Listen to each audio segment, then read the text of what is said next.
আজকের মাছটা নরমালের মধ্যেও একটু অ্যাবনর্মালভাবে করেছি। একটু অন্যভাবে। তো অন্য সময় মাছে নুন হলুদ মাখিয়ে জাস্ট ফ্রাই করা হয়। আজকে যেটা করেছি সেটা হচ্ছে একটু নুন, হলুদ সামান্য দিয়েছি, গোলমরিচ গুঁড়ো, লেবুর রস, একটু রসুনের রস আর আদার রস এগুলো ম্যারিনেট করে রেখে দিয়েছিলাম কিছুক্ষণ। তারপরে এগুলোকে ফ্রাই করেছি। আর এর মধ্যে সর্ষের তেল মিক্সড করেছিলাম কারণ যেহেতু এটা শিমুল কাটা, এর চামড়াটা ফাটে সেই কারণে। আর মাছটা একদমই হালকা ভেজেছি। এইভাবে করলে আষ্টে গন্ধটা সত্যিই থাকে না।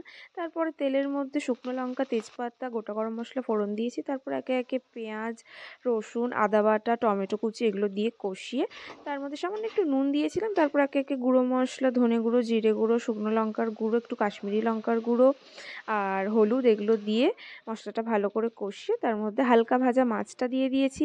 তারপরে ওর মধ্যে একটু চিকেন মশলা দিয়ে এটা একটু চাপা দিয়ে কষতে দেবো। ততক্ষণে আমি চলে গেছি বাগানে। বাগানে যেহেতু ধনেপাতা আছে, বাগান থেকে টাটকা ধনেপাতা এনে কুচিয়ে তরকারির মধ্যে দিয়েছি। আর তরকারিতে আমি গরম জল ইউজ করেছি, তাতে রান্নার টেস্ট ভালো হয়।